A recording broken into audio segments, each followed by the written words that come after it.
What's good, everybody? This is your boy, Mr. CDK, and this is Sports Talk Network, man. Listen, if you get an opportunity, you know what I'm saying, Sports Talk Network, we making moves, man. Go over there and check out my brother, Mr. BVO Boxing himself, BVO LLC, Crush the Legend, Marky Dan, Tommy, all of us, man, we're doing our thing. You know what I'm saying? Sports Talk Network. We come together as a collective whole, and we're just trying to do what you know what I'm saying. Whatever it is, whatever sport it may be that you like, we're gonna be talking about it. What's good, my brother Free? Man, shout out to my brother, man, D Free. Listen, you ever want to see one of the greatest debaters on YouTube when it comes to this sports talk, man, you can't miss with Free. It ain't nothing he don't know about when it comes to sports, man. My guy Free, man, my brother, he knows sports, man, like no other. And he's a great debater. So, man, y'all, anytime you want to check him out, you know what I'm saying, go over to BVO Boxing LLC, Sports Talk Network. We doing our thing, man. I'm excited about this card, February the 22nd, and I've heard some of the stupidest statements about these cards that Turkey's putting on. He's putting on, mid-tier fighters or whatever. This card right here may go down as one of the greatest, if not the greatest card that I've ever seen assembled. And man, we got Arthur Batura versus we know Dimitri Bivol, the rematch. We got Daniel Dubois taking on Joseph Parker. We got Shakur Stevenson and Floyd Schofield. We got Carlos Adams, and I have trouble pronouncing his name. I think it's Hamzat Sharez. We got Joshua Batista. I think that's how you say it. And Colin Smith. We got Zeli Zane and once again, these names are crazy. I get Kabil or Cabal, and then we got Virgil Ortiz versus Israel Majimov. Now, if you're looking to make bets or whatever, I'm gonna tell y'all top. You know what I'm saying? I'm a bet man. I love to make bets on fight. I think this card right here is gonna bring the most money. That these bets are gonna, it's gonna be some real money made off of these bets this weekend. I plan on putting in a bunch of single bets and putting in a parlay, man. And the craziest odds of all the fights, the one odds is not very close, and it is the biggest odds of the night, is the Shakur Stevenson versus Floyd Schofield fight. Shakur Stevenson is negative 900. Floyd Schofield is plus 600. That means, man, that you could take $10 and make $60 off Floyd Schofield. Those odds are crazy. If you want to make any real money off Floyd Schofield, off of Shakur Stevenson, you basically would have to go in there and pick him winning by decision. It still only drops the odds down to negative 200, but that's not that bad, man. I'm excited. Like I said, there's a lot of things I want to do this weekend with this card. I think, man, I'm gonna put me in a 5 or 6 pick parlay, and I'm gonna see how it goes, man. But let's get to the fights. With Demetrius Bivol and Arthur Better Be. I'm gonna start with that fight first. Uh, I'm excited about this fight, the rematch. And some people said Bivol won that last fight. You know what I'm saying? I didn't pick him. I thought Better Be won. I thought he was the aggressor. You seen the outcome. You seen how Bivol's face looked just for him touching his gloves or whatever. And I think the difference in this fight right here is gonna lie in this. A lot of people are saying that Bivol has to do more this time, and I believe he thinks he has to do more. But the thing about doing more is this: when you do more, that means you also open up.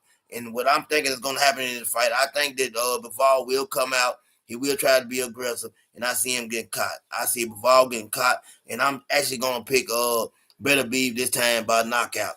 I think he's gonna stop Bivol. I think that this is the time we see Bivol hit the canvas, and I think, man, people are gonna be really shocked. But I have to go with Better Beef, man. Just so much power, aggression, and everything he does in the ring, man. He's one of a kind, and at 175 to me, I think he is the best fighter at that division. I favor him, and then right behind him, I have David Benavidez, the Mexican Monster, is the second best fighter at that division or weight class.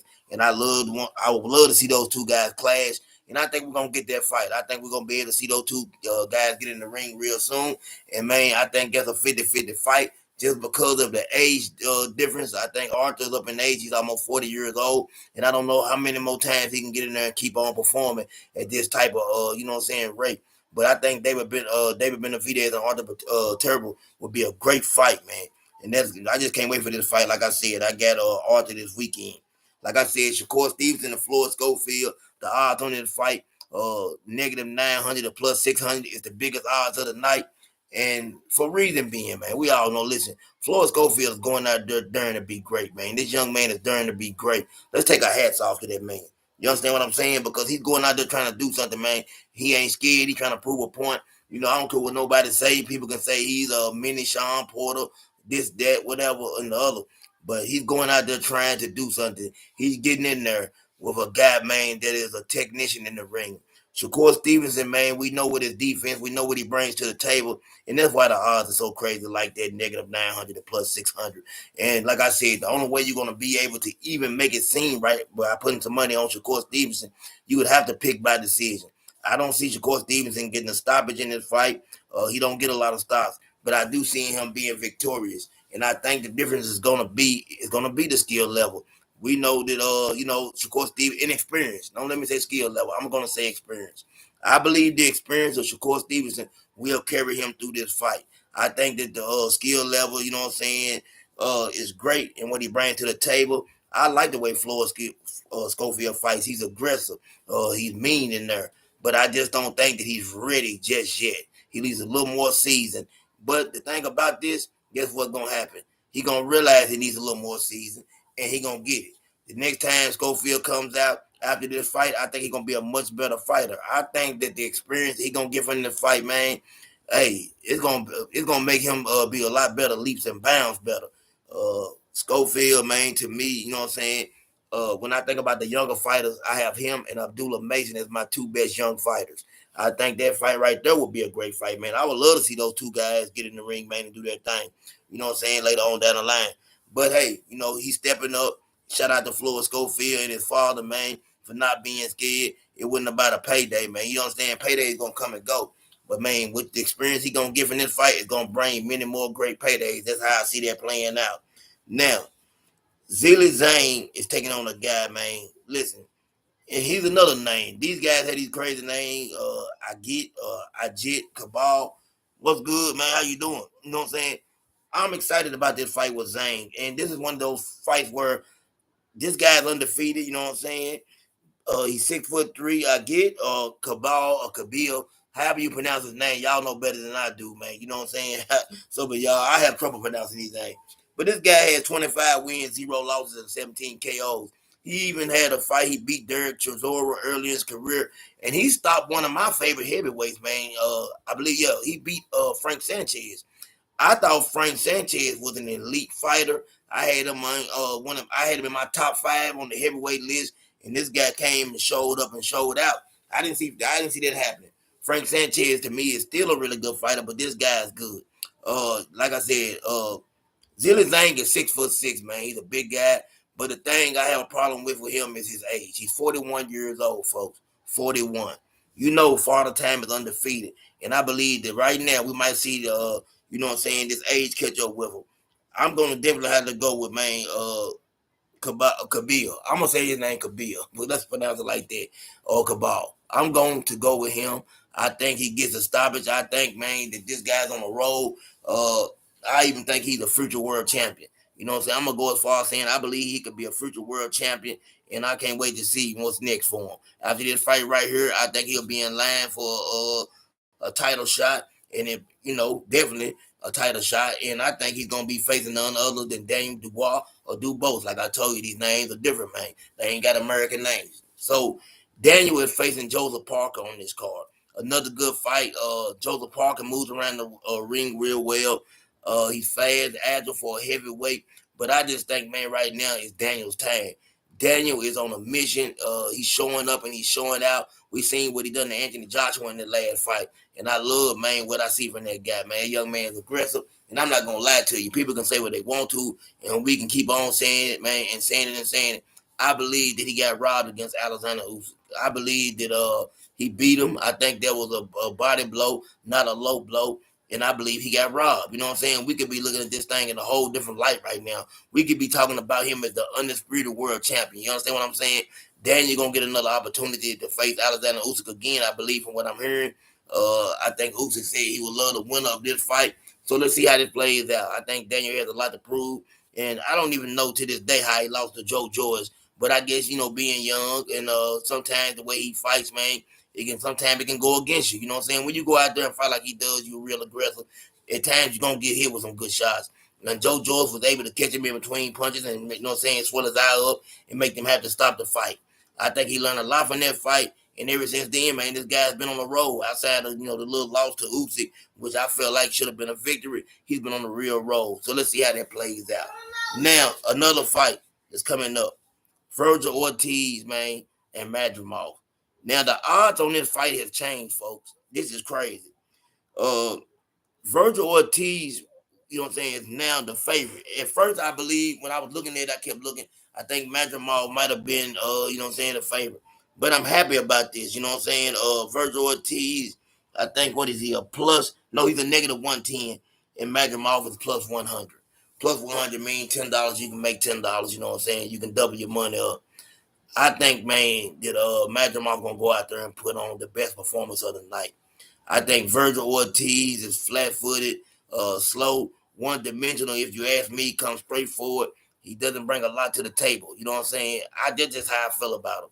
I've never been high on Virgil Ortiz as a fighter. I think at 147, he was just able to really bullet people. But now he's going to get opportunity. He's going to get in there with a guy that's moving, a guy that's 154 pounds, that's strong, that knows what he's doing in the ring. And I think we seen how Virgil Ortiz looked in his last fight. I think he gets dominated in this fight. I believe, man, if you want some easy money, I think this fight right here will be the easiest money of the night. If you want to put you some real money down on a one-pick parlay, go ahead and ride with this man at plus 100, and you'll walk away with some real money. That's how I'm looking. He's going to be one of the fights that I take and put it to the side by itself on this parlay, man. I got to do it. Now, I don't want to just jump off the card too quick, but it's a few things I want to discuss and bring up. I've bbeen hearing, Terrence Bud Crawford was asked the other day. I guess the guy's name is Sean or whatever. He used to be on one of these. What's his name? He has his own podcast now or whatever show. He tried to throw that question out there on the slick. He asked Terrence Bud Crawford, "Well, how do people like me or fans, how we deal with fights not being held in America?" You see, a lot of these guys, man, I tell y'all, they're getting paid under the table to throw out these, you know what I'm saying, kind of whatever you want, smear campaigns when it comes to Turkey and what Turkey is doing for boxing. As boxing fans, there's no way possible. I never knew that boxing fans was worried about how much a fighter is making, any of that. But now these new age boxing fans, they worrying about the purse. They worrying about where the fight is at. They worrying about stuff that I never seen fight fans worry about. Well, Terrence Bud Crawford made it clear. We would be fighting in Las Vegas. In September, him and Canelo Alvarez will be in Las Vegas. As I told you before, Turk She doesn't have a problem where you fight at. He just wants you to get in the ring. And I'm happy about that because it kills that myth of him only wanting fights to be over there in Saudi Arabia. A lot of people are, really, really using that to try to say that Turkey's not good for boxing. He's taking all the fights over there. And sometimes Bud Crawford made it clear. He said American boxing is here to stay. Why can't we have fights other places? Man, American boxing has been here for 100 years. They've been fighting in America. So all of a sudden, a few fights go overseas, and now it's a problem. That shouldn't be a problem, man. We getting the fights regardless on TV. We're able to see the fights, whether it's on pay-per-view, whether it's on the zone, it doesn't really matter. At the end of the day, we are able to see the fights. I think that's all this should matter. And, this is a big card, like I said. If you think about the card that Turkey's been putting out, every card has been a major card. And I love these cards, man. I can't wait. Like I said, this card right here, we got how many fights on there? Every fight is a headliner. If you think about it, outside of maybe the, I would say Callum Smith fight, I think every other fight could be a headliner. And, I mean, that might be a headliner, especially when you're over there in Britain, England, wherever over there. Callum Smith on that card, who, you know what I'm saying? He's just not nobody. So I'm excited. And I think that, if you pay attention, man, a lot of people are trying to discredit Turkey. Now, I used to believe that it was just, had a lot to do with Gervonta Tank Davis and some of his fans are following. But I think it's deeper than that. I think it has a lot to do with PBC. I think a lot of people are being paid under the table. I look at channels and, I see the main smear campaign. And if you ain't keeping up with boxing, man, or knowing what's going on, you would actually believe some of these things that people say. And that's what they do. They bank on them having just casual fans and them being able to say anything. So, you know what I'm saying? We got to pay attention to that, man. We can't let them do stop what Turkey's doing, man. We got to really get behind this man and support the movement because he is bringing boxing back to a place where it's respectable again. It is once again a respectable sport. For a long time now, man, boxing, man, was just like figure skating or something. People didn't even care to watch it. And I just had to say it like that. People looked at boxing just like it was figure skating or soccer or something that we don't watch in America like that.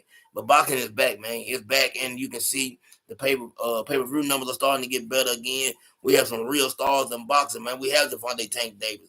We have the Mexican Monster, man. You know what I'm saying? These guys are making a name for themselves. It is no longer Canelo Alvarez sitting alone on top of the throne. You understand what I'm saying? And that's what I'm happy about.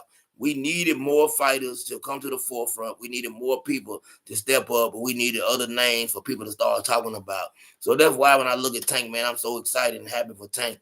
And I know this right here. Tank can move the needle with anybody. But man, if he ever gets to Shakur Stevenson in there, Teofimo Lopez, Devin Haney, any of those guys, all those fights for Tank because of the history and how people feel. Every one of those fights, man, Tank could really go on a run of doing 3 straight 1 million pay-per-view buys. I'm think about it. I believe him and I definitely believe him and Ryan. We know what they're doing already. He's talking about a rematch. That does 1 million pay-per-view buys. Shakur Stevenson, I think it reaches a million pay-per-view buys just because a lot of people want to see Tank get beat. You know what I'm saying? A lot of people want to see him get in there. A lot of people don't like Tank, and a lot of people love Tank. But either way it goes, man, he just has that feel for him like Ali or somebody like that that people wanted to see get in there. People were excited one way or another, whether he lost or won. People want to see that. Now, people are saying that Tank says he feels like, you know what I'm saying, his biggest fear is losing. And I think that's the thing with all boxers right now. A lot of these young guys have a fear of losing, a fear of defeat. But us as fans, man, we can't. Once a fighter does, just say a fighter lose, he goes out there and puts on a great performance. He comes up short. We got to stay behind our fighters, man. We got to let them know, hey, we still supporting you. We still there for you. And one loss don't define who you is, man. And I think that's the problem. Floyd Mayweather, man, he really started the monster. He made it like this, man, where people feel like losing, man, is the end of the world. And it shouldn't be like that. And I think what Turkey is trying to let people know is you see how he's done Deontay Wilder and others. Even if you lose, he's gonna put you back on his card again. He's gonna give you another opportunity. That's why when people say, well, Devin Haney signed a 3-fight deal, but he's running him through a gauntlet, I don't necessarily believe that because I know that with Turkey, the way he's moving, even if Devin Haney was to take a loss in his first fight back against Ramirez, guess what Turkey gonna do? He gonna still let him fight again. Turkey don't mind, man. He understands that, hey, people come up short. Bud Crawford, Canelo Alvarez, man. Whatever happens in that fight, I think, you know what I'm saying, one way or another, I've heard that, Canelo saying he's going to fight another 2 years. Now, Bud, on the other hand, I don't know if Bud wants to fight another 2 years. I don't know how that plays out if Bud was to lose to Canelo, you know what I'm saying, what he would do after that. But I know one thing about Turkey, if you lose or not, he's still going to give you another opportunity, man. So that's what I'm looking forward to. I'm looking forward to this card. I'm tired of hearing all the chatter about people, you know what I'm saying that the fights in Saudi Arabia. I can count, man. I really want you to be honest. Everybody not going to fights. Everybody ain't got money like Free and BVO, my guys, man. Everybody can't afford fights. You understand what I'm saying? Tommy, you know what I'm saying? Prize. Everybody not going to the fight, man. A lot of us, man, little small fries, we got to watch it on the TV screen. You know what I'm saying? We can't go to the fights. You understand? So I ain't got a problem watching the fights on TV, man. It doesn't bother me. So if it's in Saudi Arabia or in Las Vegas, I'm still going to be in my home. So I love that, man, about boxing, man. You're able to watch any fight you want to watch. The only place I'll never watch another fight, and I'm going to say it again, I'm standing on this, is BLK Prime. I will never, ever, ever, ever watch another fight on BLK Prime. And I don't care. I don't care who it is, man. It can be my mama on there. I'm not watching it. You know what I'm saying? BLK Prime let me down. They got to do better. The production was terrible. Like I said yesterday, and I say it again. And it still, man, left a bad taste in my mouth, man. I ain't want to hold y'all up too long, man. I just wanted to drop something. I'm doing this every day, man. Shout out to Sports Talk Network, man. All the guys that's on there, man. There's a lot of us, man. Look, if you see that STN, man, when you see that STN, know for sure that you're going to get, man, the best honest and real talk, you know what I'm saying, around. We're going to keep it real. We're going to come on. We're going to be respectful of others. And we're going to have a good time, man. You understand? That's what we're here for. Sports Talk Network. We're trying to change the game, man. We're trying to be fair. And like we said, we're going to be talking about basketball, football, boxing. We might even talk about horse racing. It just depends, man. This is CDK, man, with Sports Talk Network. I'm out.